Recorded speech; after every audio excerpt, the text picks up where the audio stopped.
शुद्ध भाव अधिकार का 55 नंबर का अपना कलश चल रहा है, जिसमें भगवान आत्मा कैसा है, कैसे प्राप्त होता है, अब तक क्यों प्राप्त नहीं हुआ, इन 3 उत्तरों को अपन इसमें खोजेंगे। अभी जो अपनी चर्चा चल रही है वो भगवान आत्मा कैसा है, अब कैसे प्राप्त होता है और क्यों प्राप्त नहीं हुआ, इन बिंदुओं पर चर्चा होनी है।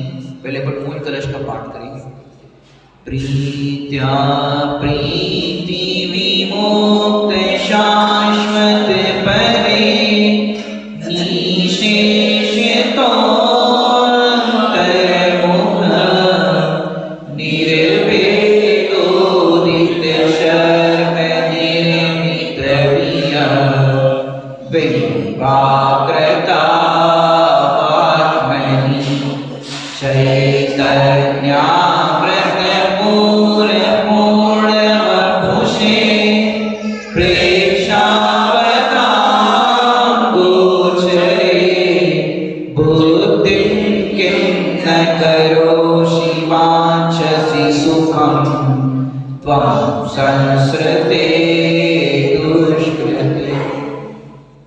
यहाँ पर सबसे पहले पद्म प्रबलधारी देव आत्मा का स्वरूप कैसा है, हर प्रकार से आत्मा के स्वरूप को बताने के लिए ही अलग अलग तरह के बोल दिए कि तू किसी भी बोल से समझ ले आत्मा ऐसा है, तुझे अनुभव हो जाए, तुझे क्लिक हो जाए कि मेरा स्वरूप ऐसा है। तो सबसे पहले होता क्या है, हर समय संसारी जीव को अज्ञान अवस्था में 2 प्रकार के परिणाम होते हैं, एक होता है राग, एक होता है द्वेष। उसके अलावा तीसरा कौन सा होता है बताना जरा। जो अपने निर्जराधिकार की पहली गाथा पढ़ी होगी 193 नंबर की, वहां पर लिखा, क्या लिखा, पर द्रव्य के उपभोग से सुख या दुख होए हैं, इन उदित सुख दुख भोगते फिर निर्जरा हो जाए। वहां पर भी क्या लिया, पर द्रव्य का उपभोग करने पर सुख अथवा दुख के परिणाम प्रीति अथवा अप्रीति होती, तीसरी गति तो है ही नहीं, दोनों में से एक होंगे।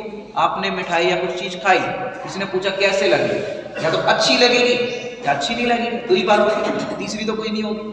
तो ये आचार्य ने सबसे पहले, मुनिराज पद्म प्रबलधारी देव ने सबसे पहले वो बात फील कराई कि जो डे टू डे लाइफ में हमें होती है, प्रीति अप्रीति होती है, राग द्वेष होते, उसको बताया। बोले राग द्वेष की कैसे पता है आपको कि राग द्वेष तो क्षणिक है, एक समय उत्पन्न हुआ, दूसरे समय व्यय हो गया, तो उसकी क्या चिंता करना, वो तो अपने आप व्यय को प्राप्त हो जाते हैं।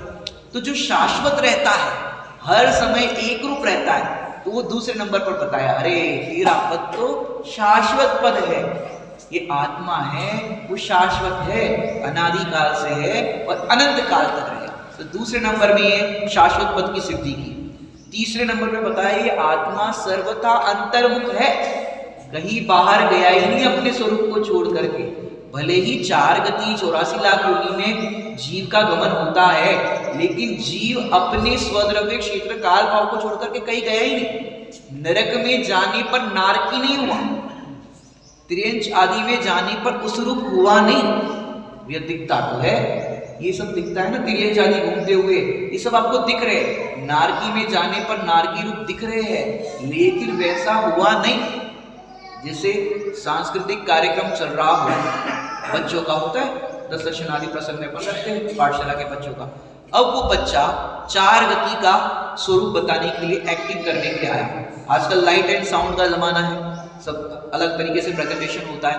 अब वो बच्चे ने, है बच्चा गोरा, सफेद एकदम गोरा है, कुर्ता पैजामा भी गोरा पे, मतलब ये सफेद पहना है। अब उसके ऊपर नरक का दृश्य दिखाना था, तो काले रंग की लाइट फीकी, तो बच्चा कैसा दिखेगा? काला दिखेगा।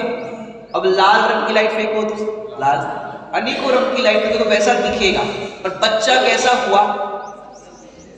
सफेद कुर्ता पैजामा, गोरा, वैसा का वैसा ही रहा, एकदम स्पष्ट दृष्टांत देखो, उसमें कोई फर्क नहीं पड़ा, वो ज्यों का त्यों है वैसा ही रहा। ऐसे ही ये आत्मा है, नरक की लाइट फिकने पर नारकी दिखता है, त्रियंच की लाइट फिकने पर तिरछा त्रियंच दिखता है, देव की, मनुष्य की, ये सब पर्याय में वैसा दिखता तो है, लेकिन वैसा होता नहीं, उस रूप होता नहीं। ये मेरा स्वभाव, ये नाना प्रकार के परिणामों में वैसा जीव दिखता है। क्रोध का उदय आने पर क्रोधी दिखता है, आंखें लाल दिखती है, वैसा उसका बिहेवियर दिखता है, लेकिन आत्मा क्रोधी नहीं होता। क्या कह रहे हैं? आत्मा क्रोधी नहीं होता, उस समय भी ज्ञान वाला है, उस समय भी देखो दोनों काम साथ में हो रहा है। मुझे बड़ा गुस्सा आ गया, उस समय क्रोध का काम भी हो रहा था और आ गया, ये जाना किसने? ज्ञान ने। तो ज्ञान भी काम कर रहा था और क्रोध का परिणमन भी हो रहा था। स्वाभाविक और वैभाविक दोनों काम एक साथ हो रहे थे, भाव पर्याय भी हो रही थी और जानने की जो स्वाभाविक पर्याय है वो भी हो रही थी। तो ऐसा बताया कि तू सर्वथा अंतर्मुख ही है, ये बहिर्मुखता बाहर में दिख रही उसकी दृष्टि मत कर, तू स्वभाव से देख कैसा है, ये बात बताई। फिर निर्भेद रूप से प्रकाशमान ऐसे सुख का बना हुआ है कि जिस सुख को कोई भेद ना सके, अभेद रूप से रहने वाला है, ऐसा बना हुआ है। फिर आगे अपन ने देखा नवमंडल के समान आकृति वाला है, जैसे आकाश है वो कैसा है? अरूपी है। ऐसी आत्मा भी कैसा है? अरूपी है। अकृत का भी अर्थ किया था, किसी ने बनाया नहीं, ऐसे इस आत्मा को भी किसी ने बनाया नहीं, ऐसा तेरा स्वरूप है, आत्मा का स्वरूप ऐसा है। तो कह रहे हैं नवमंडल के समान है, आकृत वाला है, किसी ने बनाया नहीं। फिर कैसा है? चैतन्यामृत के पूर से भरा हुआ जिसका स्वरूप है। कैसे भरा हुआ है? चैतन्य रूपी अमृत के पूर से। माने कैसे कैसे विशेषण लगा करके समझा रहे हैं कि तू किसी भी विशेषण को उसका भाव समझ करके स्वरूप देख ले। हर चीज में आत्मा ही दिखाना है। क्या कह रहे हैं? हर एक बोल में आत्मा दिखाना है। अगर गाथाओं के एंगल से कहे, कलशों के एंगल से कहे, या दूसरे इसी कलश के एंगल से कहे, जैसे शादी ब्याह होते हैं, वीडियो शूटिंग होती है, फोटो वगैरह खींचे जाते हैं, और फिर एल्बम आ गया अपने घर पे। अब एल्बम खोल के देखो तो एल्बम में सबसे ज्यादा तस्वीरें किसकी होगी? दूल्हा दुल्हन की होगी। अब कोई सा भी पन्ना घुमाओ, हर पन्ने में क्या दिखेगा? दूल्हा दुल्हन दिखेंगे, बराबर वही दिखेगा, दूल्हा दुल्हन दिखेंगे।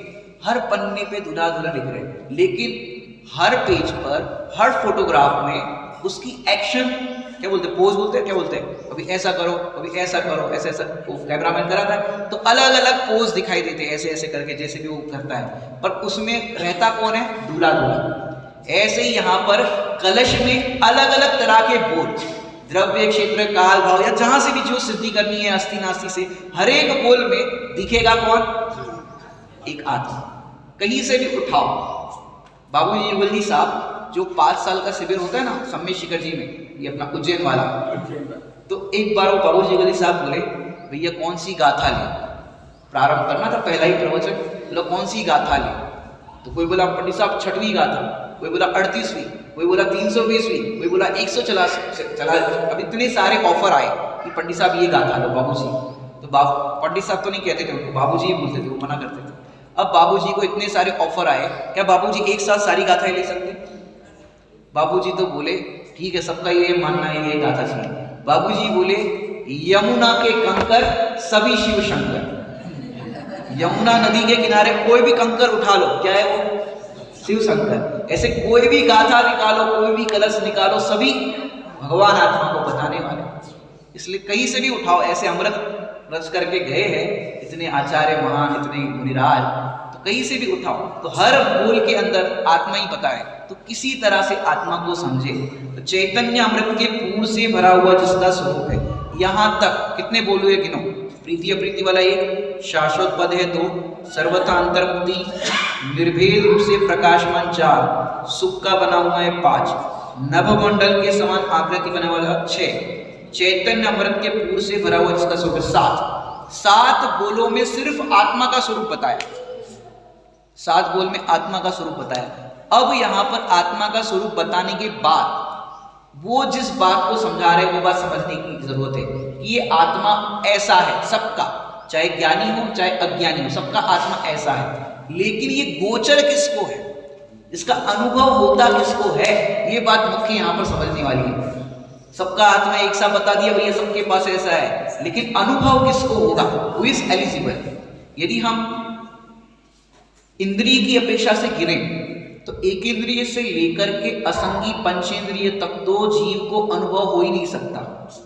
सम्यक दृष्टि होने की लायकात एक इंद्रिय पर्याय से असंगी तक, संगी पंचेंद्रिय है ना, उसको ही हो सकता है, ये शर्त है पहले नंबर पर। संगी पंचेंद्रिय होना चाहिए, असंगी तक किसी को चांस ही नहीं, तो उसको तो अपन ने इंद्रिय की अपेक्षा से हटा दिया।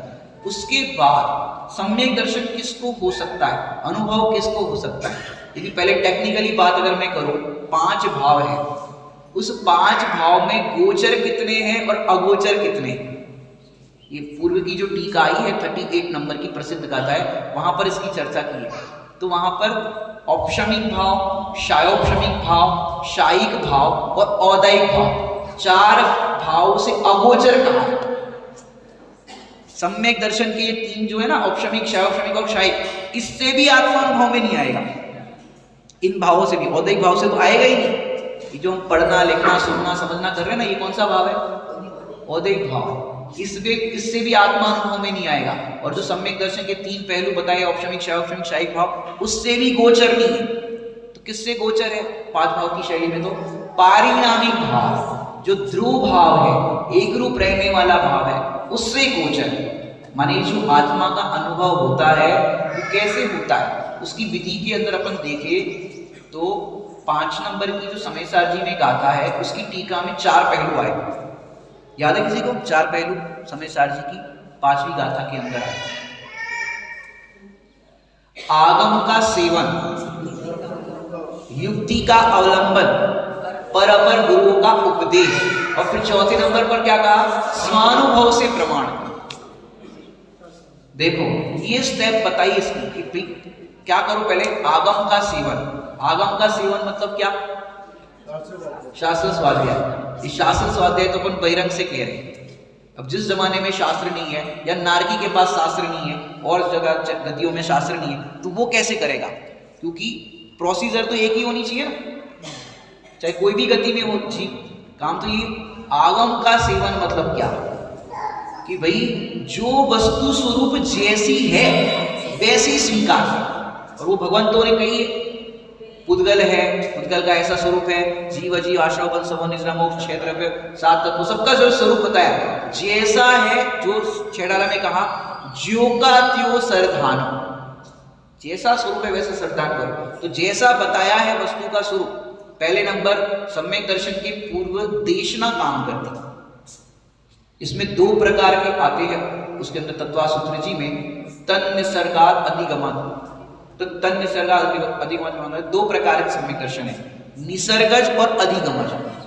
निसर्गज मतलब क्या, वो कहते हैं उसको कि जो नेचुरली हो जाए, मैंने नरक आदि में तो किसी का उपदेश भी नहीं मिले फिर भी सम्यक दर्शन हो गया, वो निसर्गज। और अधिगमज मतलब किसी के द्वारा उपदेश मिले, जैसे शेर की पर्याय में महावीर भगवान के जीव को 2 मुनिराज आए थे, उपदेश हुआ था, तो उससे सम्यक दर्शन कहा अपन, तो वो तो हो गया अधिगमज। और नरक के अंदर जीव को जो होता है वो निसर्गज। लेकिन वो नारकी ने पहले कभी ज्ञानी गुरु की, ज्ञानी की देशना सुनी होगी, पहले सुनी होगी, और वो उसको याद करके, या उसको क्या बोलते, जाति स्मरण ज्ञान आदि से वो उसको रिकलेक्ट कर दे, तो उसको सम्यक दर्शन होगा। तो अपेक्षा ये हो गई। अब जो आगम का सेवन की वस्तु का स्वरूप ऐसा है कि देखो ये जो कट रहा है नरक में, इसको वेदना हो रही है, ये हो रही है शरीर में, और मैं तो आत्मा हूं। और सच में देखा जाए तो ये सब शरीर का ही तो परिणाम है। फिर से शरीर जुड़ जा रहा है, पारे की तरह बिखरता है, फिर जुड़ जाता है, तो शरीर की रचना है, और मैं तो ये सब कुछ जानने वाला हूं। तो ये उसने अंदर में विचार किया, पहले तो विचार बनेगा। ये जो पॉइंट आ रहा है ना, देखो जो विचारवंत चतुर पुरुषों को गोचर है। किसको गोचर है? चतुर पुरुषों को। चतुर मतलब कौन सा चतुर? चतुर मतलब कौन? चतुर कौन है? एक तो दुनिया में कहते हैं भैया इनका माइंड बहुत इंटेलिजेंट है, बहुत चतुर है, इस काम में इनका बहुत दिमाग अच्छा चलता है, इनसे पूछो, इनसे ये करो। तो भैया वो चतुराई नहीं है। चतुराई तो वो चतुराई है जहां ज्ञान और राग भिन्न भिन्न हो जाए। स्वामी जी जब सोनगढ़ में प्रवचन करते थे तो सोनगढ़ में एक जादूगर आया, जादूगर मैजिशियन, उसका नाम था केलाल। अगर किसी ने नाम सुना हो तो केलाल नाम का जादूगर था। हाँ, केलाल का मायाजाल, बहुत बड़ा जादूगर। और जब देखो प्रवचन का जो समय है वो तो है, अब कुछ लोग वैसी रुचि वाले भी होते थे, प्रवचन भी सुनते थे, अब खाली टाइम रहता था और बिगनिंग वाले होते थे, देखने चले गए जादूगर को और देख करके आए जादूगर, और फिर स्वामी जी से मिलने आए और फिर बोले अभी एक जादूगर का खेल देख के आए। वो जादूगर ऐसा है जिंदा लड़की के 2 टुकड़े करे और फिर जोड़ दे। कैसा हमको तो देख करके ऐसा लगा, स्वामी जी को आश्चर्य नहीं हुआ। ज्ञानियों को ये सब बाहर के ये सब के आश्चर्य नहीं होते, अरे ऐसा नहीं करते ज्ञानी। गुरुदेव श्री बोले अरे भैया इसमें क्या आश्चर्य, जिंदा लड़की के 2 टुकड़े करे और फिर जोड़ दे। अरे आश्चर्य तो ऐसा होना चाहिए ज्ञान और राग जो एक रूप लग रहे थे और वो भेद ज्ञान के द्वारा अलग अलग हो गए, जो अनादिकाल से सिर्फ एक रूप मान रहा था। ऐसा उत्तर दिया गुरुदेव श्री ने। ये बहन श्री के वचनामृत के प्रवचन में आता है, मैंने उसका स्क्रीनशॉट भी लिया था। फिर बोले कि तुम जिस केलाल जादूगर की बात कर रहे हो ना, वो जादूगर हमारे पास आया था मिलने के लिए। क्योंकि देखो जैसे जिस गांव में बहुत बड़े सेलिब्रिटी या इस तरह के कोई गुरु हो, उसको मालूम पड़े, उनकी तो एक वो भी होती है कि वो उनको नमस्कार करने के लिए आएंगे, बड़े हैं, तो जो भी पब्लिक होगी पता वो चलेगा ना। उस जमाने में मीडिया नहीं था, कोई साधन नहीं था, तो बड़े महाराज जी को कोई मिलने के लिए आया तो श्रोताओं को पता चले कि कोई जादूगर आया, और उनका भी एक वो रहता है उस जमाने में। हाँ, तो वो मिलने के लिए आए और उसने कहा साहेब हम तो जादूगर की कला दिखाते हैं, ये सब तो हाथ चालाकी है, धतिंग है, सच्चे जादूगर तो आप। वो जादूगर बोल के गया था भाई, वो तो उसका काम है दिखाने का, एंटरटेनमेंट का एक साधन है। बोले सच्चे जादूगर तो आप हो, बताओ। वो व्यक्ति को आश्चर्य हुआ। तो ये विचारवंत चतुर पुरुषों को गोचर है, और जो विचार नहीं करते, पहले नंबर का विचार ये है मुख्य बिंदु। टोडरमल साहब ने भी विचार को बहुत इंपॉर्टेंट दिया है। तत्व विचार वाला जीव सम्यक्त्व का अधिकारी। पूजा पाठ करने वाला नहीं कहा, समझ लेना ध्यान से, पूजा पाठ करने वाला नहीं कहा, स्वाध्याय पढ़ने वाला सुनने वाला नहीं लिखा, ग्रंथ लिखने वाला नहीं लिखा, कविता लिखने वाला नहीं लिखा, सबको आउट ऑफ बाउंड्री कर दिया। तत्व विचार वाला जीव सम्यक्त्व का अधिकार है। तो करना क्या है भैया? तत्व का विचार, और विचार के बाद निर्णय। अगर विचार ही करते रहोगे तो भी काम नहीं चलेगा, क्योंकि विचार का फल क्या है? निर्णय।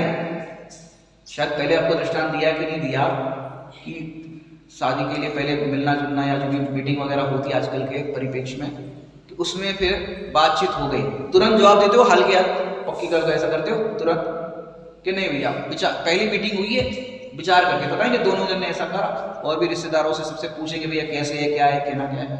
अब आपने कहा विचार करके बताएंगे, अब आपने 1 हफ्ते के बाद फिर फोन लगाया या बीच में जो आपके रिलेटिव्स हैं उनसे पूछा कि नहीं पूछो क्या है, अब वो कह रहे विचार कर रहे हैं, ठीक है कोई बात नहीं। 15 दिन बाद फिर फोन लगाया, भैया क्या आपका मन है, क्या है, कैसा है, लड़का क्या कहता है, बोले विचार कर रहे हैं। और फिर 1 महीने बाद फिर लगाओ, 1 महीना का पीरियड हो गया, और फिर कहे विचार कर रहे हैं, तो लगी भैया क्या करोगे? नहीं क्या करोगे कि भैया उनका मन नहीं है, विचार ही करते रहो, अपन दूसरी जगह देखो। करते हो कि नहीं करते हो? ऐसे ही है तो लोग में विचार कर रहे, कब तक विचार? आप निर्णय करो, हाँ या ना, हाँ या ना निर्णय करो जो भी है। ऐसे यहाँ पर जीव बहुत विचार करे लेकिन सम्यक विचार ना करे। बहुत विचार पर सम्यक विचार, बहुत विचार कर लिया, बहुत विचार कर लिया, लेकिन सम्यक विचार ना करे तो वहां पर शादी तक नहीं हो पाती, निर्णय ना करे तो। ऐसे ही भैया यह विचार की जो महिमा गाई है ना, उसका निषेध भी किया मोक्ष अधिकार में। बंधन में पड़ा हुआ व्यक्ति, ये जेल है, ऐसी मजबूत है, नाना प्रकार की हथकड़ियां बेड़ियां बंधी हुई है, इस तरह का विचार करे। लिखा है इसमें मोक्ष अधिकार के अंदर समय साहब में, विचार करे लेकिन बंधन का छेद ना करे तो उसकी मुक्ति नहीं होती। ऐसे ये आत्मा और बंध, शरीर का और इसका, वहां पर मुख्य रूप से ज्ञान और राग लिया। ज्ञान और राग दोनों के स्वरूप को जाने, विचार करे, लेकिन यह ज्ञान और राग दोनों भिन्न भिन्न है, ऐसा प्रज्ञा छेनी द्वारा दोनों को अलग अलग ना करे, वेद विज्ञान द्वारा अलग अलग ना करे, तो बताओ उसकी मुक्ति हो सकती है? वो जेल के कैदी की भी नहीं हो सकती और ये बंधन में पड़ा हुआ जो जीव है उसकी भी नहीं हो सकती। तो विचार जरूरी है, विचार करना जरूरी है। तत्व विचार, तत्व विचार ये पात्रता है। कंटिन्यू बड़े पंडित साहब ने इस पर जब मोक्ष मार्ग प्रकाशक पे प्रवचन किए तो बड़े पंडित जी ने खूब सुंदर खुलासा किया। तत्व विचार वाला जीव सम्यक्त्व का अधिकारी है। ये जो तत्व विचार का कर्तव्य करता है उसको सम्यक्त्व का अधिकार मिलता है। फिर कहा सम्यक्त्व का कर्तव्य करने वाला संयम का अधिकारी, और संयम का कर्तव्य करने वाला मोक्ष का अधिकारी। पूरी चैनल बन गई एकदम से लास्ट तक। ये टोटमली साहब ने ऐड नहीं किया, लेकिन इन्होंने आदि से लेकर के अंत तक की पूरी बीच की पूरी चीज को जोड़ा है। तो तत्व विचार, बड़े पंडित साहब का प्रवचन पूरा होता है, उसके बाद उनके अंतिम वचन क्या शब्द होता है?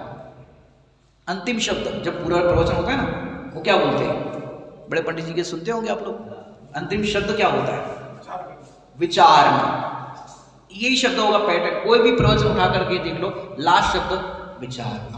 जो बात हमने बताई है आगम के परिप्रेक्ष्य में, जो भी विषय वस्तु आई उसको विचारना। क्यों विचारना? भैया हमने कहा जितना है उस पर अगर विचार करोगे, हम जैसा कह रहे हैं, क्या वास्तव में आपको ऐसा लगता है? जो टोडरमल जी की शैली, डॉक्टर वैद्य की और उसकी जो दृष्टांत की शैली है ना, वैद्य के पास जाए और वैद्य कहे क्या आपको चक्कर आते हैं? हाँ साहब आते हैं। आपको ऐसा ऐसा होता है? बोले होता है। इतने टाइम से होता है? बोले होता है। तो जो डॉक्टर कह रहा है उसके बारे में क्या करते हैं? हाँ बिल्कुल, डॉक्टर साहब जो कह रहे हैं वैसा ही मुझे होता है। विचार करते कि नहीं करते? और विचार करने के बाद हमें लगता है कि नहीं। और टोडरमल जी ने कहा ये दुख तेरे पे बीतते हैं कि नहीं? बताओ। ऐसे ही यहां पर विचारवंत चतुर पुरुषों को गोचर है। बस पढ़ते जाओ। देखो सवेरे प्रवचन सुना, अब दिन भर की चर्या में आप लग गए, शाम को सुना फिर सो गए। अगर विचार नहीं करो उस बात पर, निर्णय ना करो, हाँ पंडित जी बात तो सही है, ये शुद्धोपयोग अधिकार है, निश्चय की बात ऐसी है, व्यवहार की ऐसी है, लेकिन वास्तव में ऐसी है, ऐसा मेरे आत्मा का स्वरूप है। यदि विचार ना करे तो विचार, बिना विचार करने वालों को नहीं हो सकता काम। तो विचारवंत चतुर पुरुषों को गोचर है। चतुर माने होता है ज्ञानी, माने दुनिया की चतुराई कोई काम की नहीं है। क्या कह रहे हैं? दुनिया की चतुराई कोई काम की नहीं, वो वहां तक सीमित है। माने चतुराई कौन सी चाहिए? कि जो हमें दुख से निकाल करके सुख की प्राप्ति कराए, वो व्यक्ति चतुर है। एक महिला ने रोटी बनाने का रिकॉर्ड बनाना था और उसने 100-200 रोटियां जितनी भी बनाई होगी उसने बनाई।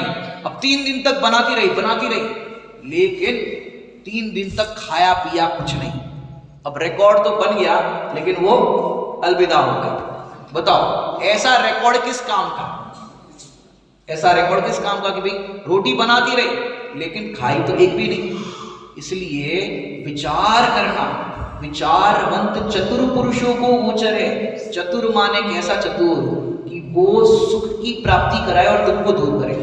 एक बार नाव जा रही थी, पुराने जमाने की बात। उस नाव के अंदर बहुत पढ़े लिखे लोग बैठे, एक दूसरे की पता नहीं रहते ना, अलग अलग फैकल्टी के। तो वो डॉक्टर साहब एक बैठे थे, अरे मैं तो हार्ट खोल के पूरा सर्जन कर देता हूँ, ये कर देता हूँ, पूरा ये जानता हूँ, ये सब करता हूँ। तो दूसरा बोला अरे तुम तो ये करते हो, हम तो इसके बहुत बड़े वकील है, ये है वो है। कोई वकील की बात करने लगा, कोई डॉक्टर की बात करने लगा, कोई इंजीनियर की बात करने लगा। ये जो ब्रिज दिखाई दे रहा है पानी में, ये ब्रिज हमने बनाया है, हम सिविल इंजीनियर है, हम ये है। सब अपनी अपनी चतुराई करने लगे। और वो जो नाविक था, उस नाविक को नाव चलाते रहते हो, हम देखो डॉक्टर, हम देखो वकील, हम देखो ये, सब अपनी अपनी उस पर ही डालने लगे। देखो सब अच्छे रेप्यूटेड थे, तो उस नाविक की बुराई करने लगे। क्या नाव चलाते रहते, 2 पैसे का काम ये करते हो, कोई बात नहीं, सब अपनी अपनी करते रहे। अब नाव डगमगाने लगी, तूफान आने लगा। वो डॉक्टर कहता था नाविक से, कुछ 2-4 नुस्खे जानते हो दवाई के? नाविक करते हो। वकील ने ऐसा कहा, सबने अपनी अपनी बात कही।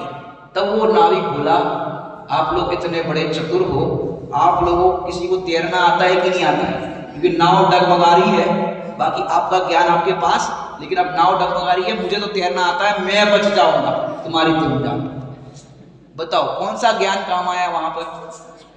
कि जो उस सागर से, उस नदी से तैरने के लिए काम आए। ऐसे ही इसी मोक्ष मार्ग में अगर देखे तो बाहर का कितना ही ज्ञान हो, वो कार्यकारी नहीं, जो भव सागर से तैरने के लिए काम आए, भव रहित अपने आत्मा को देखने का काम आए, वो है वास्तव में चतुर्थ, वो है ज्ञानी। 2 और 2 4 होते ये नहीं समझ में आए कोई बात नहीं, लेकिन ये 2 भिन्न भिन्न है, ये समझ में आए काम का।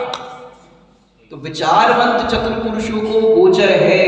तो देखो इसमें विचारवंत और फिर कहा चतुर पुरुष। इसमें स्वामी जी के प्रवचन में बहुत सुंदर इन्होंने खुलासा किया विचारवंत के लिए। अब पुरुष शब्द लिया, पुरुष, विचारवंत चतुर पुरुष, माने पुरुषों को गोचर है। तो क्या महिलाओं को नहीं गोचर है? अरे कहा विचारवंत चतुर पुरुषों को गोचर है, तो पुरुष को होगा, महिला को नहीं होगा। अरे यहाँ पुरुष मतलब होता है आत्मा, विचारवंत चतुर आत्मा को गोचर है वह पुरुष होता है। स्वामी जी के प्रवचन एक कारण कार्य नियम सार भाग 2, उसमें ये बात आई, वह पुरुष अर्थात आत्मा। समझ में आया? यह पुरुष नहीं, ये शरीर की तो पहचान की चीज है, ये पुरुष तो ये पुरुष है, ये स्त्री है, ये पहचान की चीज है, यह जड़ की मिट्टी की चीज है। इसे पुरुष किसे कहना? यह तो शरीर को मिट्टी जड़ रजकण है, अंदर पुरुष वेद का उदय है, वो तो विकार है। ये जड़ मिट्टी है, पर अंदर जो पुरुष वेद का उदय है वो तो विकार है। उसे आत्मा कहाँ आया? मतलब वो आत्मा कहाँ पर है? ये आत्मा नहीं है। अंदर जो पुरुष वेद का उदय है, जिसके कारण पुरुष कहा जाता है, तो कहते हैं वो भी आत्मा नहीं, वो भी विकार है। वह आत्मा नहीं, वह भी आत्मा नहीं, और उदय का विकल्प होता है, वह भी आत्मा नहीं। तो आत्मा कौन है? कि उस विकल्प को जानते प्रकट ज्ञान की जो पर्याय है वह भी आत्मा ध्रुव, और यह शुद्ध इस नए से। समझ में आया? माने ये आत्मा भी किससे पार बताया?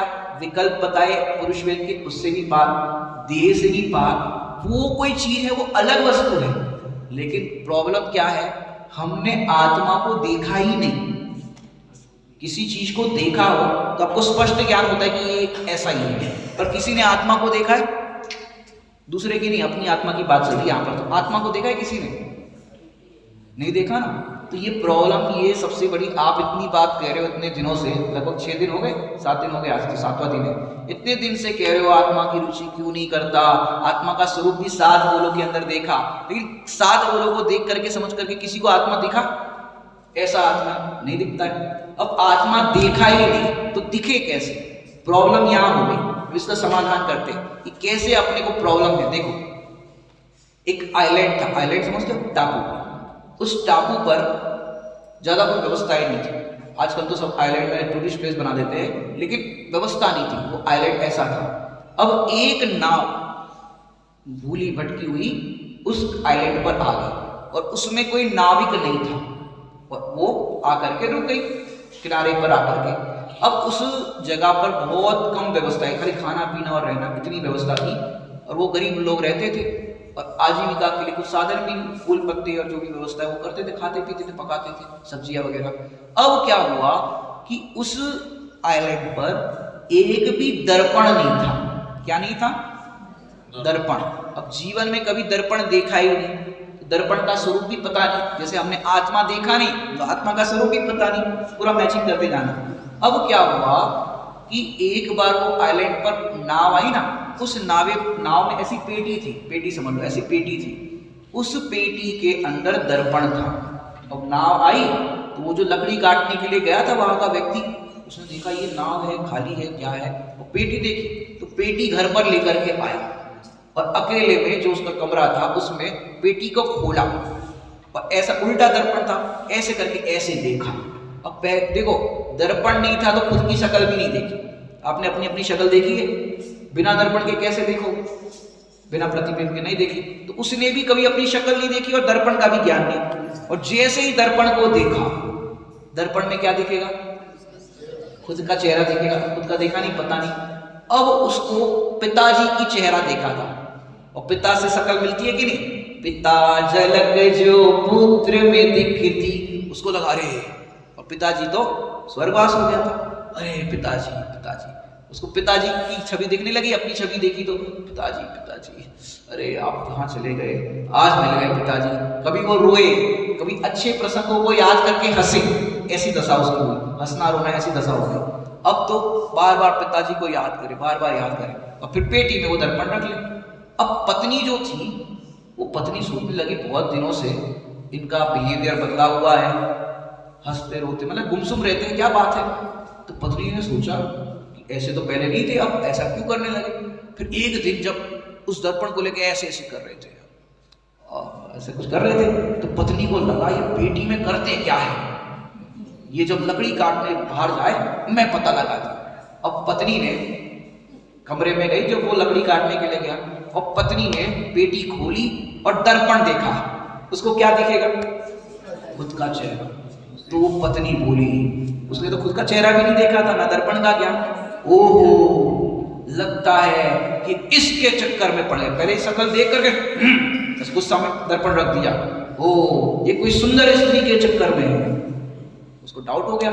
अब तो वो बेचारी करे तो करे क्या, दुखी हो गई कि देखो इसलिए मेरे से ढंग से बात नहीं कर रहे, पहले तो अच्छे से बात होती थी, सब होता था, अब ये इसी कमरे में आ जाते और वो लेकर के ऐसे ऐसे करते रहते। अब उसको उसमें सुंदर स्त्री दिखी, और अब वो दुखी रहने लगी, खाना पीना भी उसका पत्नी का खाएगी खाएगी गुमसुम सी।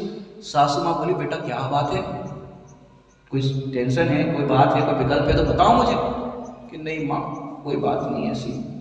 अरे बेटा बताओ, तुम हमें नहीं बताओ तो किसको बताओ, कि अपने बेटे से पूछो। अरे क्या बात होगी तुम बताओ। कि वो कोई सुंदर स्त्री के चक्कर में है, देखो हमसे व्यवहार ऐसा नहीं करते, ऐसा नहीं ऐसा नहीं। अच्छा मेरा बेटा तो ऐसा हो ही नहीं सकता। बोले सब माँ ऐसे ही कहती है, आप जाओ उस कमरे में तो देखो क्या है। वो सासू माँ गई, सासू माँ ने पेटी खोली, दर्पण देखा, तो उसने कहा था सुंदर स्त्री है, सुंदर स्त्री की बात करती है, ये कोई बुढ़ी स्त्री के प्रेम में है, कोई बुढ़ी मिली इसको। उसने भी दर्पण रख लिया, चलो बुढ़ी हो कि सुंदर हो, कोई गड़बड़ तो है, टेंशन हो गई। अब दोनों सास और बहू बैठ गए, चर्चा करने लगे क्या करें। उतने में बेटा लकड़ी काट के आया और सन्नाटा छा गया था। उससे पूछा क्या हुआ, बेटा ने पूछा आजकल क्या हो गया, तुम लोग शांति शांति से बैठे हो, आज क्या बात है। बोले अभी आओ तुम्हारी बात करते हैं, बैठो। बोले सच सच बताओ क्या चल रहा है तुम्हारा, क्या बात है। बोले कोई बात नहीं, कोई बात नहीं। अरे कोई बात नहीं क्या, सच बताओ उस कमरे में क्या करते हो। बोले कुछ नहीं कुछ नहीं। उसको लगा कि पिताजी की वो उसकी बात आ जाएगी। बोले अब कैसे बोलेंगे, पत्नी बोली अब कैसे बोलेंगे जब पूरी बात सामने आ गई तो बोले कमरे में जाओ, दूध का दूध पानी का पानी। पत्नी बोली तुम किसी सुंदर स्त्री के मोह में हो। तो सासू माँ बीच में बोली नहीं नहीं नहीं सुंदर नहीं हो, बुढ़ी हो, बुढ़ी के मोह में। अब वो कह रहा कि नहीं नहीं नहीं वो पिताजी पिताजी। अरे क्या पिताजी पिताजी, कसम खा रहे हो पिताजी पिताजी। अरे कुछ नहीं, तुम झूठ बोल रहे हो। अब तीनों को मिसअंडरस्टैंडिंग हो गई थी। इंग्लिश वर्ड बोल रहा हूँ, हिंदी में क्या बोलेंगे भैया, गलत फहमी। तीनों को ऐसे ही हमको भी गलत फहमी है, बराबर देखना, हमको भी गलत फहमी है। आत्मा क्या है, उसका कैसा स्वरूप है हमें पता है। इस देह को देखते हैं तो देह रूप अनुभव करने लगते हैं, रागादि के परिणाम होते हैं तो रागादि परिणाम रूप अनुभव करते हैं। अब दो चीज अलग अलग है, जैसी बात दर्पण में दिखने वाला प्रतिबिंब और ये सामने वाला व्यक्ति, दो चीज अलग अलग है। ना दर्पण का पता है ना अपने चेहरे का पता है। ऐसे यहाँ पर ना आत्मा का पता है ना अनात्मा का पता है। निद्राधिकार में कहा है आत्मा को जानते नहीं, वो अनात्मा को भी नहीं जानते। अब दोनों का पता नहीं। प्रॉब्लम ये ना, बच्चे से कहा बेटा जाओ मौसमी लेकर के आना, और वो नींबू लेकर के आए, तो आप उसे क्या कहोगे लगे भैया, इसको मौसमी का भी पता नहीं और नींबू का भी पता नहीं। अब वो मौसमी बोला था और नींबू लेके आए, तो बात तो ये हुई ना, नींबू का भी पता नहीं और मौसमी का भी पता नहीं। ऐसे इसको दोनों का पता नहीं। फिर बात तो बन गई, बोले चलो दूध का दूध और पानी का पानी, और गए कमरे में। देखो वो हाथ में उस पति ने लिया, देखो पिताजी है, हम कह रहे पिताजी है, तो उसने हाथ से ले लिया, देखो सुंदर स्त्री है, सुंदर स्त्री है। सासू माँ ने लिया, देखो बुढ़ी स्त्री है, बुढ़ी स्त्री है। अब उसने कहा शांति हो जाओ, उसको सामने रखो और तीनों सामने आ जाओ। अब जब तीनों सामने आए और दर्पण में जो भी प्रतिबिंब दिख रहा था तीनों का वो देखा और फिर एक दूसरे को देखा, अब बताओ क्या हुआ? वहां पर पिताजी थे, सुंदर स्त्री थी, बुढ़ी स्त्री थी, अरे वहां तो मात्र उसका प्रतिबिंब झलक रहा था, वहां पर कुछ नहीं था।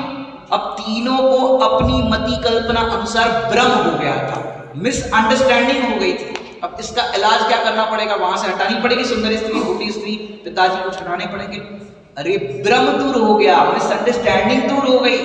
ऐसे ही इस आत्मा को अपने स्वरूप का भान नहीं है और जो ज्ञान के अंदर जो गे प्रतिबिंबित होते हैं, झलकते हैं, उसका भी पता नहीं है।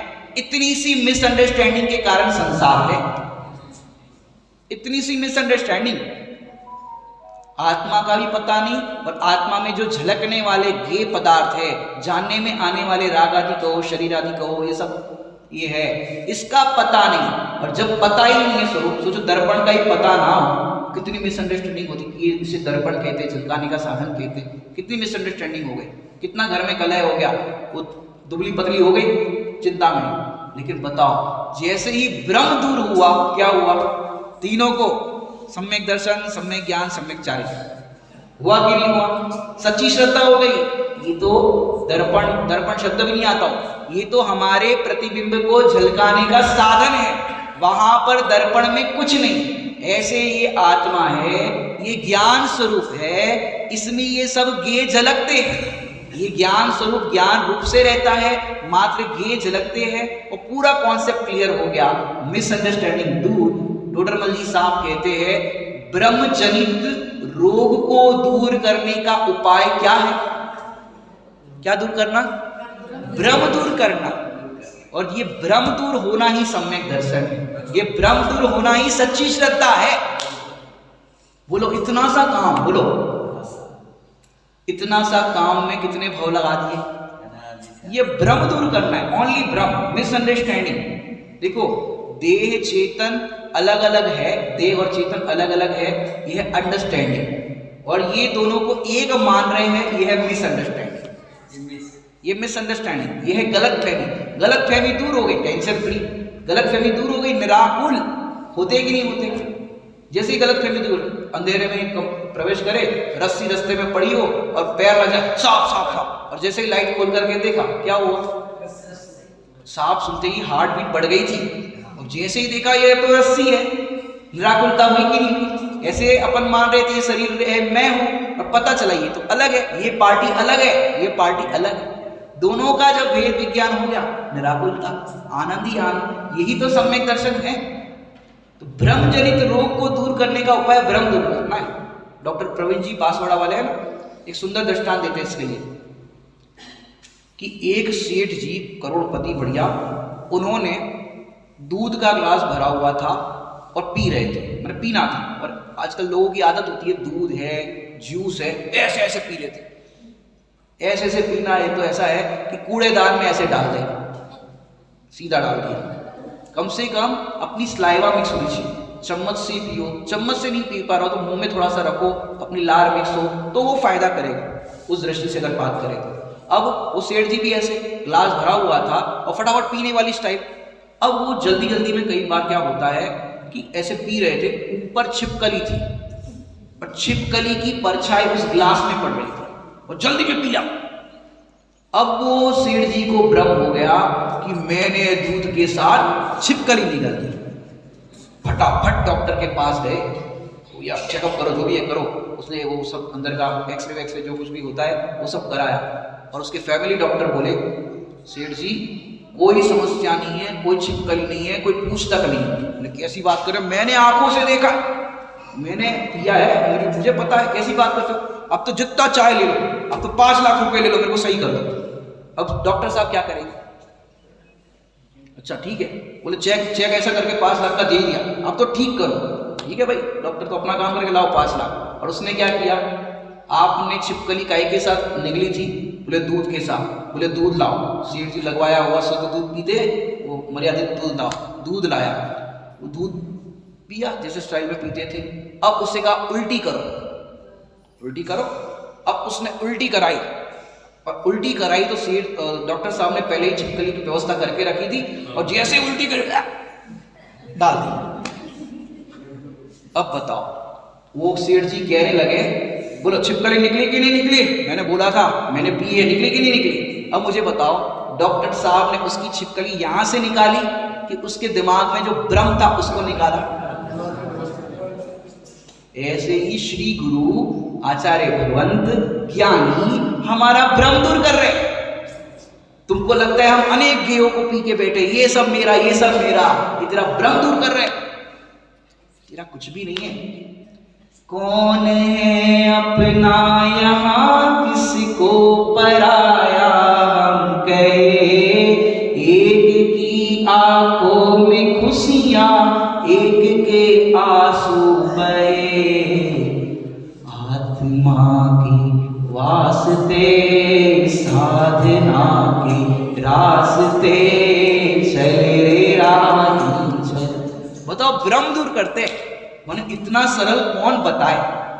टोडरमल जी साहब ने एक एक चीज को कितना स्पष्ट किया है। भले ही ये अधूरा ग्रंथ है, कहते अपूर्ण रह गया है, लेकिन जितना दिया है उसमें अपना काम हो सकता है, बिल्कुल हो सकता है इतने सरल शब्दों में कि तू बस समझ ये भ्रम है, जो ये भ्रम है इसको दूर कर। और डॉक्टर साहब ने भ्रम ही तो दूर किया उसका, कुछ नहीं है, कुछ नहीं है, कुछ नहीं है। ऐसे ही यहाँ पर हमारा भ्रम जो है देह चेतन को एक मानने वाला, वो भ्रम दूर कर रहे हैं। और ये कब होगा? विचारवंत विचार करेगा कि हाँ ये वस्तु का स्वरूप ऐसा ही है।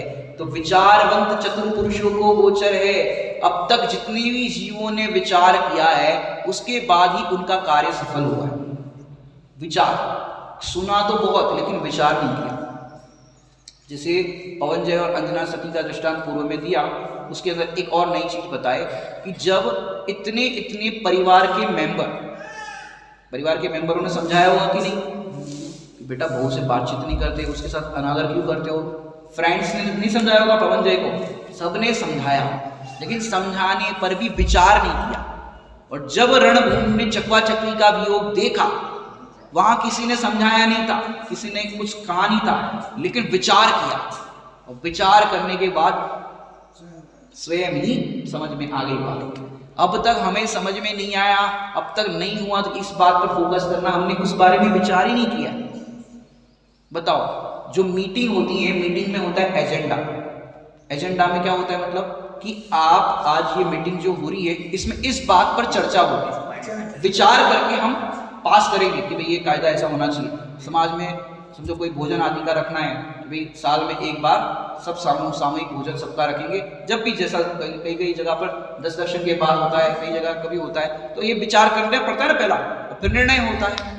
अब जिस बात की हम यहाँ बात कर रहे हैं, आपके जीवन के एजेंडा में ये पॉइंट है क्या? मुझे अपना आत्मा का कल्याण करना है, मुझे सम्यक दर्शन की प्राप्ति करनी है, मुझे अपना हित करना है। ये आपके जीवन के एजेंडा में है कि नहीं? पहले ये बताओ। अगर ये चीज नहीं है तो फिर इसकी चर्चा भी नहीं होगी, और चर्चा भी हो गई, यदि विचार नहीं होगा तो वो कानून पास होगा जो कि भाई ये तारीख को ये काम करना है, होगा? नहीं होगा। इसलिए भैया पहले जीवन का, क्योंकि भैया आयु का क्या भरोसा, कौन जानता कब हो जाए इस जीवन की शाम, भविजन ध्यान लो आत्मरा। पहले में पहले ये काम, यदि ये काम नहीं किया तो क्या होगा? सोचो, अफसोस हो जाएगा, रिग्रेट हो जाएगा, हमने ये अवसर मिला और हमने अपना काम नहीं किया। तो विचार करो पहले, मेरा स्वरूप क्या है। विचार का बात आ गई ना, टोडरमल जी साहब ने भी लिया, क्या लिया? मैं कौन हूँ, मेरा क्या स्वरूप है, ये चरित्र कैसे बन रहा है, ये जो मेरे भाव हो रहे उसका फल क्या आएगा। इतनी बातों का विचार होना चाहिए। नवीन श्रोता के लिए बता, प्रत्येक ज्ञानी के पास जाओ। श्रीमद राजचंद्र जी ने लिखा अमूल्य तत्व विचार, पढ़ा होगा सबने। उसमें क्या लिखा? इसका विचार विवेक पूर्वक शांत होकर कीजिए, तो सर्व आत्मिक भाव के सिद्धांत का रस विचार करो। उन्होंने भी ये कहा, मैं कौन हूं, आया कहां से और मेरा रूप, इसका विचार करो बैठ करके, मैं कहां से आया हूं, इससे पहले मैं कहां था। ओहो, क्या पुण्य किया होगा, कितना हमने भावना पाई होगी इस जैन धर्म की, ये देव शास्त्र गुरु की भक्ति की होगी, किसी को करते हुए बहुमान किया होगा। अरे जैनी लोग कितने बढ़िया होते हैं, ऐसा अंदर में भाव किया होगा, तब जाकर के मिला है। कोटि जन्मों का पुण्य फट करके आया। जो कुंद आचार्य देव का पूर्व भाव का ग्वालिका जी, गैया चराते थे, बकरी चराते थे, कुछ ज्ञान नहीं, बुद्धि नहीं, खाली बस उस जंगल के अंदर आग लग गई और देखा एक पेड़ नहीं जल रहा है। आश्चर्य हुआ, भाई क्या है, क्या बात है। निकट जाकर के देखा, कोटर में एक ग्रंथ था, क्योंकि लेकर के घूमते नहीं आचार्य देव, लिख करके ताड़पत्र वही छोड़ दिया, वो ग्रंथ था वहां पर। उसने सोचा ये कोई अद्भुत चीज है, सब पेड़ जल रहे और ये नहीं जल रहा है, ये बात नहीं, ले लिया, घर पर ला करके उच्च स्थान पर विराजमान किया। भोला था जी, वाला था, भोला था, जानता नहीं था, पढ़ा लिखा नहीं था, लेकिन उच्च स्थान पर विराजमान किया। रोज हाथ जोड़े, भाई हम तो पढ़े लिखे नहीं, कुछ जानते नहीं, काला अक्षर भैंस बराबर, कोई इसके योग्य जानकार होंगे जो इसको पढ़ सकते हैं, खुलासा कर सकते हैं, उनको हम भेंट करेंगे, बाकी हम नहीं जानते। सेठ जी तो जो नगर के थे, उनके घर पर मुनिराज का आहार दान हुआ, वहां पधारे, उसको पता चला, ग्रंथ को बड़े भक्ति भाव से माथे पे लेकर के आओ, इसके पात्र मिल गए और वो ग्रंथ का ज्ञान दान दिया, वो ग्रंथ दिया। कहा महाराज जी हम तो कुछ नहीं जानते, हमारी कोई बुद्धि नहीं है, हम कुछ समझ नहीं सकते, हमारे लिए काला अक्षर भैंस बराबर है, आप तो ज्ञानी हो, पढ़े लिखे हो, उपदेश देते हो, आपको हम ये ग्रंथ देना चाहते हैं। और वो जब ग्रंथ उनको भेंट इतने भक्ति भाव से दिया, करता भाव नहीं, देखो हमने दिया, फोटो खींचो भाई, फोटो, मूर्ति विराजमान हमने कराई, जिनवाणी विराजमान हमने कराई, इसका उद्घाटन, रिबन काटो, फोटो खींचो। वहां कौन सी रिबन कटाई थी, वो उसने दान दिया ग्रंथ का, क्या करा था फोटो, अरे ऐसा फोटो भाग्य विधाता ने खींचा कि वो इस कली काल में ऐसे पंचम काल का अंत तक जिनका नाम लिया जाएगा, ऐसे कुंद आचार्य देव। बोलो जीवन की पूर्व की घटना में देखो क्या किया था उन्होंने, बताओ। और ऐसे समर्थ आचार्य हुए कुंद आचार्य देव। षटखंडागम प्रथम ग्रंथ भले ही लिखा गया, लेकिन षटखंडागम की ज्यादा वाचना नहीं होती। जो ये कुंद आचार्य देव के ग्रंथों की, चाहे इस पक्ष में हो चाहे मित्र पक्ष में हो, वहां पर भी इनका नाम लिया जाता है, मंगलम कुंद कुंदारी। ऐसा स्थान कैसे पाया, वो अंदर में क्या भावना हुई होगी जब उन्होंने ग्रंथ दिया होगा। ये तो चलो ग्रंथ दे करके आ गए, उसके बाद क्या हुआ, घर पर आकर के लेट गए, रात का समय था, रात को, और जब वो जंगल गए थे ना, एक मुनिराज उपदेश दे रहे थे, और उपदेश देते देते उन्होंने ये कहा कि ये आत्मा है, मैं कौन हूं, भगवान आत्मा हूं, और प्रत्येक आत्मा भगवान बन सकते हैं। इतना उसने सुना, इतनी कान में पड़ी, और घर पर जब रात को लेटा था, नींद नहीं आ रही थी, वो बात सुनी थी ना, वो बार बार आ रही थी याद। महाराज जी कह रहे थे मैं भगवान आत्मा हूं और मैं भगवान बन सकता हूं। ओह, यदि मैं भगवान बन गया तो ये गाय कौन चराएगा, ये बकरी कौन चराएगा। अरे नहीं नहीं, उनने कहा सभी जीव भगवान हैं, तो बकरी और गाय भी भगवान है, और मैं भी भगवान, वो भी भगवान बन सकते हैं और मैं भी भगवान बन सकता हूँ। रात भर चलता रहा, विचार चलता रहा। ये विचार बता रहे आपको, विषय से हटते नहीं हम कभी, विषय से ही बोलते, पूरा उसके को रिलेट करते हैं चारों अंगों से, जहां जहां जो होता है वो विचार करने लगा वो ग्वाला। और फिर बाढ़ आई, वो सब हुई, तो गायों की रक्षा करने के लिए वो ग्वाला गायों की सेवा करता दौड़ा, और एक लकड़ा उसके पूर्व और एक बात उसने विचार की थी, अरे हम तो ग्वाले की पर्याय में हैं, ये सब करते रहते हैं। सेठ जी कितने धर्मात्मा है, सेठानी कितनी धर्मात्मा है, शांतला माता नाम था उनका, अरे ये कितने धर्मात्मा है। अरे मैं उनके घर पर जन्म हुआ होता तो मैं भी मुनिराज को आहार दान देता, मेरे को भी ये तत्व ज्ञान का और सब समागम मिलता।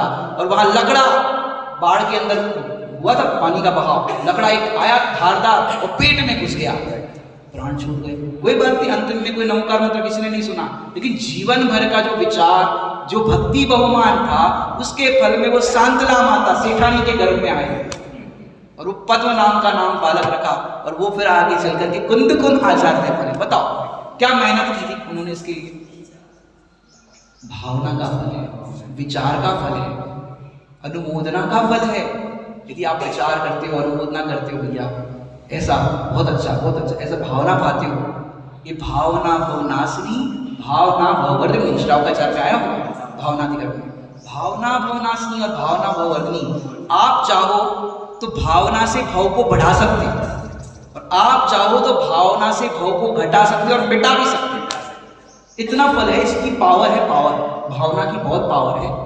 16 कारण भावना देखो, इसको जो भाने वाले होते वो तीर्थंकर होते। अब ये सोच करके आप 16 कारण की पूजा करो और तीर्थंकर बन जाए, ऐसा मत करना।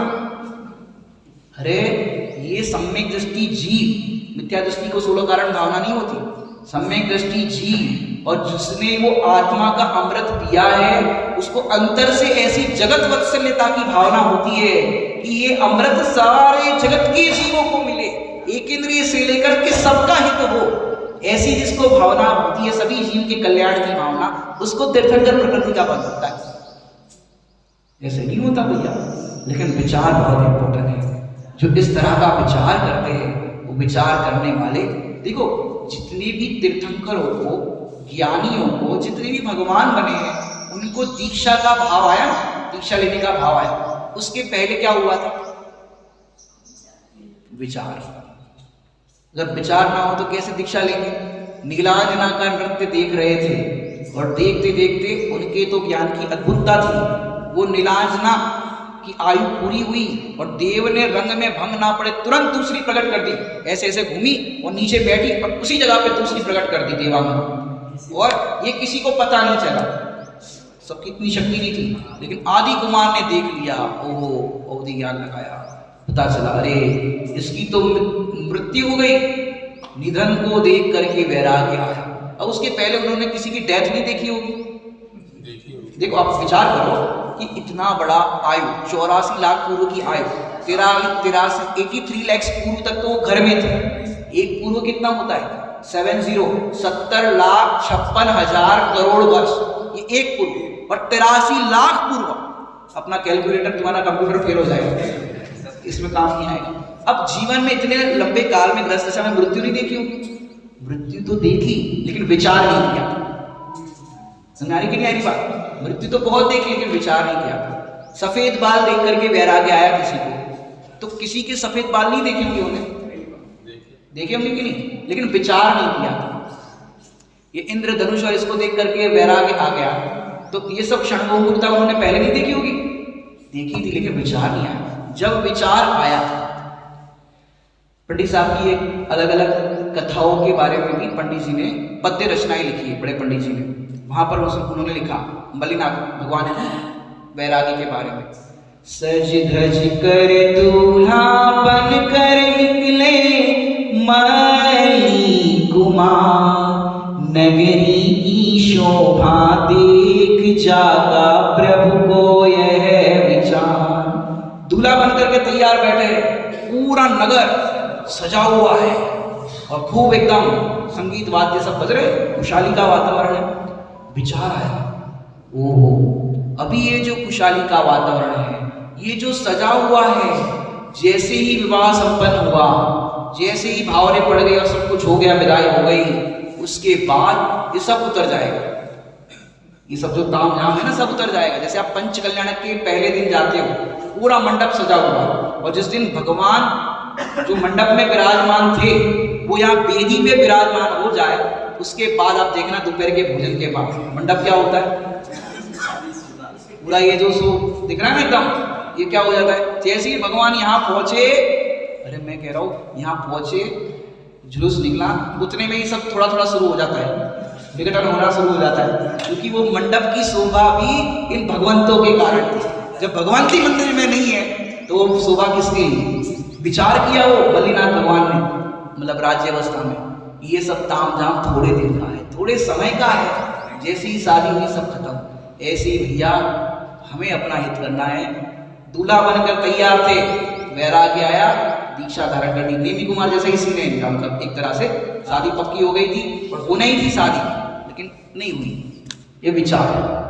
नेमीनाथ को वैराग्य का विचार तब आया, पशुओं को देख करके विचार, हालांकि कॉन्सेप्ट क्लियर है कि नहीं उसके बारे में आप दादा ने वैराग्य का वो लिखा ना कागज, खूब खुलासा किया कि भाई वहां बड़े पंडित जी की पूजा में लिखा है पशुओं को रुका देखा। जयमाला में देखना नेमीनाथ भगवान के रुका देखा, जैसे अपन जुलूस जाता है ना, अपना जुलूस जाता है कभी, तो अपन क्या करते हैं, पुलिस वगैरह जो भी होते हैं ट्रैफिक वाले रोक देते हैं, जुलूस जाए फिर ट्रैफिक की व्यवस्था होती है। ऐसे उनका इतना बड़ा ये बारात थी, अब क्या करें, इतने पशु आ रहे थे और शाम का समय या जो भी समय हो वो उनको रोक दिया। तो उनको लगा कि भाई मेरी बारात के लिए और दूसरे जीवों को कष्ट, उनको अपने माता के पास जाना है, बछड़े वहां पर है, उनको अरे मेरे कारण, कैसी संसार की विचित्रता है।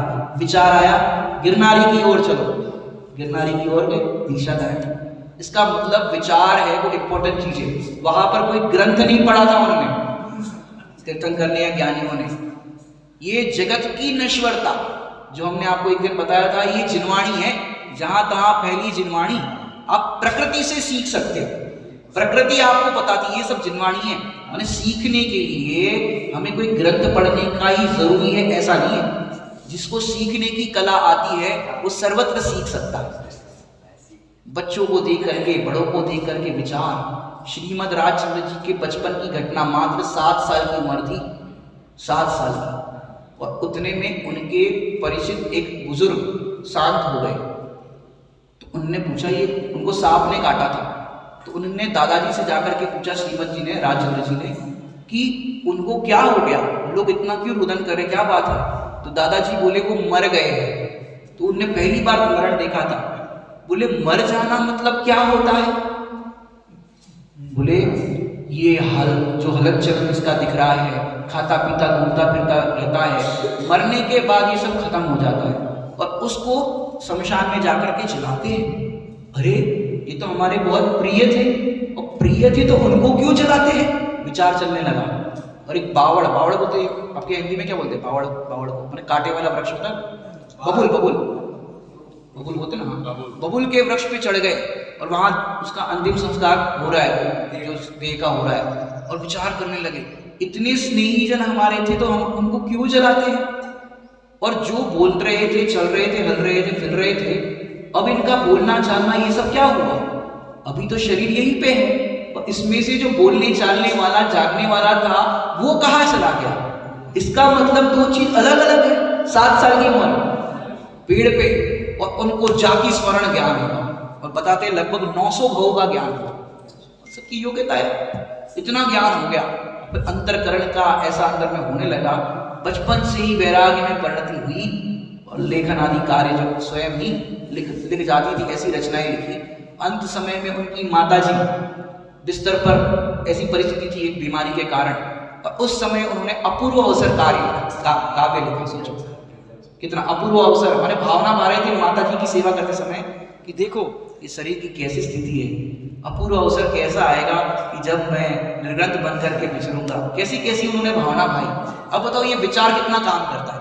आप कम पढ़ो कोई बात नहीं, बड़े पंडित जी कहते हैं पढ़ो कम, सुनो कम, गुनो ज्यादा। पढ़ो कम, सुनो कम, गुनो ज्यादा। जितना आप उस बारे में विचार करोगे ये काम करेगा। कम पढ़, अरे देखो ना, एक बार उपदेश मिला शेर को, एक बार उपदेश मिला, उसके बाद तो नहीं मिला ना। अब शेर ने क्या किया, बार बार उसी उपदेश का विचार किया। हम सुनते ही जा रहे हैं, पढ़ते ही जा रहे हैं, कर जा रहे हैं, लेकिन विचार नहीं कर रहे। तो बताओ हमारा काम कैसे होगा। तो विचारवंत चतुर पुरुषों को गोचर है कि जो विचार करते हैं, दोनों की भिन्नता का वो चतुर है, और विचारवंत चतुर पुरुषों को गोचर है, अर्थात ऐसे ज्ञानियों को आत्मा अनुभव में आ सकता है जो विचार करके, निर्णय करके स्वरूप का भान करते हैं। तो किसको होगा आत्मा का अनुभव, जो विचार करेंगे फिर निर्णय करेंगे, उसी को गोचर होगा आत्मा, और किसी को नहीं होगा। तो हमारी प्रॉब्लम सॉल्व करो। अपनी प्रॉब्लम जो है कि हमने आत्मा की चर्चा करी, स्वरूप समझा, लेकिन विचार नहीं करेंगे, निर्णय नहीं करेंगे, तो आत्मा प्राप्त। ये एक बात, एक विवक्षा। दूसरी विवक्षा में समय सारणी से बताओ आपको 17-18 गाथा, प्रसिद्ध गाथा है। 17-18 गाथा में क्या लिखा है? अनुभूति स्वरूप भगवान आत्मा आबाल गोपाल सबको अनुभूति में आ रहा है। इसका मतलब क्या है? आपको आत्मा का अनुभव तो हो ही रहा है। क्या कह रहे हैं? आत्मा का अनुभव तो हो रहा है, लेकिन हमें यही नहीं पता कि ये आत्मा का अनुभव। पहले आत्मा की खबर नहीं थी, अब अपन ने आगम से आत्मा का स्वरूप जाना, गुरुओं से समझा आत्मा कैसा होता है, क्या होता है। अब कह रहे उसका अनुभव तो हो रहा है, प्रत्येक को हो रहा है, पर ये आत्मा की होती है ये नहीं पता। जब ये श्रद्धा अहम करे, यही तो है ज्ञात, वो तो वही है। ये श्रद्धा अगर स्वीकार करे तो वो आत्मानुभूति कहलाती। अब देखो उसके लिए दृष्टांत देते, आत्मा का अनुभव तो हो ही रहा है। जैसे बेटा क्या नाम है आपका? आदिश। आदिश देखो, हाँ कल पूछा था। आदिश, दांतों का स्वाद आ रहा है कि नहीं आ रहा है? दांत आ रहा है? किसी को आ रहा है दांतों का? सब चेक कर रहे हो क्या? मैंने जैसे ही कहा दांतों का स्वाद, पंडित जी कह रहे हैं दांतों का स्वाद आ रहा है कि नहीं आ रहा है? चलो तुम कह रहे हो नहीं आ रहा है। अब अपन ऑपरेशन करते हैं, दांतों का नहीं, ये वस्तु का। दांत जीव है कि पुद्गल है? तो पुद्गल किसे कहते हैं? जिसमें स्पर्श रस गंध वर्ण। अब उस दांत पुद्गल है तो पुद्गल होने से उसमें रस नाम का गुण है कि नहीं? है कि नहीं? जब गुण है तो उस रस नाम के गुण की पर्याय भी होनी चाहिए। तो दांत कैसे है? खट्टे हैं, मीठे हैं, चरपरे हैं, खारे हैं, कि इन रसों के अंदर वो ना आए। तो एक रस ऐसा है जिसे कहते हैं कषायला, 6 रस के अंदर है ना। पुद्गल है तो रस नाम का गुण तो होना ही चाहिए, तो पुद्गल गाएगा। इसका मतलब उसके अंदर स्वाद है, उसे अपन कहेंगे कषायला। अब मुझे एक बात बताओ, जो हमने पहले पूछा धातु का स्वाद आ रहा है, तो आपने कहा नहीं आ रहा, पर रस गुण की अपेक्षा से देखें तो हर समय उसका स्वाद प्रोसेस परिणमन हो रहा है कि नहीं हो रहा है? अब पहले आपको पता नहीं था कि धातु का भी कोई स्वाद होता है, तो वो तो आ रहा था तो भी पता नहीं था, लेकिन अब पता चला ये दांत का भी स्वाद होता है। वो तो दिन रात हर समय आ ही रहा है। आ रहा है कि नहीं आ रहा है? ऐसे यहाँ श्री गुरु कहते हैं अनुभूति स्वरूप भगवान आत्मा आबाल गोपाल सबको अनुभूति में आ ही रहा है। लेकिन ये जो जानन जानन हो रहा है ना, यही तो आत्मा है। तुम्हें ये खबर नहीं थी कि ये जानन जानन जानन हो रहा है। ये ज्ञान की अनुभूति, 13 नंबर का कलश, ज्ञानानुभूति ही आत्मानुभूति है। बताओ ज्ञान का वेदन हो रहा है कि नहीं हो रहा है? ज्ञान का स्वाद आ रहा है कि नहीं आ रहा है? पर हमको ये नहीं पता था कि ये ज्ञान का स्वाद, ज्ञान का जो जानन जानन हो रहा है, यही तो आत्मा है। समझ में आया कि नहीं आया? प्रत्येक को, चाहे वृद्ध हो, बच्चा हो, बालक हो, कोई भी हो, सबको जानने का काम हो रहा है कि नहीं हो रहा है? ये जानने वाला कौन है? यही तो मैं हूं। ज्ञान की प्रतिपल उठे तरंग झांकता इसमें आत्म राम। अरे आबाल सभी गोपाल सुलभ सबको चिन्मय अविराम। सबको सुलभ है, सुलभ है। हम सुलभ होने पर भी इसको स्वीकार नहीं कर रहे तो दुर्लभ होगा। सुलभ होने पर भी ये ज्ञान जो जानना हो रहा है, वही तो मैं हूं, वही तो मैं हूं, ये स्वीकार करना है। अब ये स्वीकार नहीं करे तो भाई आत्मा का अनुभव करना है, बाहर से आएगा कोई इंजेक्शन लगा देगा आत्मा के अनुभव का। अरे तू ये जो जानन हो रहा है, ये ज्ञान की अनुभूति आत्मानुभूति है। अब इसके अंदर जो स्वसंवेदन की बात आती है, स्वसंवेदन जो होता है, आत्मा का वेदन होता है, वो कैसा होता है, किस तरह से होता है, इसके अंदर एक बात बता करके अपन बात पूरी करेंगे। टोडरमल जी साहब ने रहस्यपूर्ण चिट्ठी में लिया कि स्वसंवेदन में जो आत्मा प्रत्यक्ष हुआ, स्व और संवेदन, इसका थोड़ा सा खुलासा करना पड़ेगा, इसकी चर्चा अपन कल करेंगे, लेकिन थोड़ा सा मैं बताता हूँ।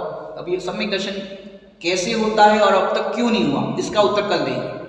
कैसे होता है और ये ज्ञानानुभूति आत्मानुभूति है, स्वीकार करो तो सम्यक दर्शन, ये इसमें भी बात आ ही जाती है। और अपन विशेष चर्चा करेंगे जो अनुभव होता है किसी भी तरह का, सुख दुख या जो जानने का वेदन होता है, स्व संवेदन या जो अनुभव होता है, वो ज्ञान में होता है, श्रद्धा में होता है कि चारित्र्य में होता है। 3 ऑप्शन दे दिए, ज्ञान, श्रद्धा और चारित्र्य। ये किस में होता है, ये आप आंसर ढूंढ के आना। प्रश्न आपके लिए छोड़ा है। अनुभव जो होता है किसी भी तरह का, वो ज्ञान में, श्रद्धा में कि चारित्र में होता है, इसका आपको उत्तर खोज के लाना है।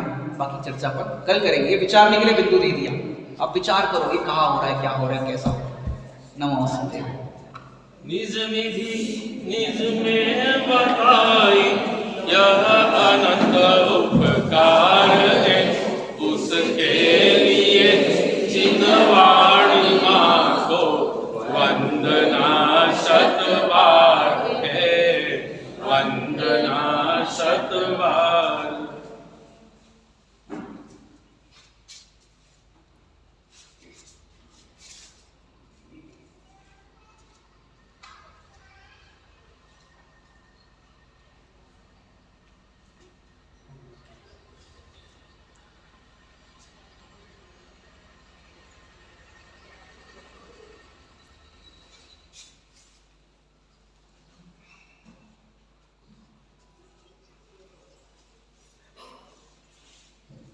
रावणी के ज्ञान से सूझे लोकालो, सोवाणी मस्तक सदा दे तुम। वाणी माता की जय।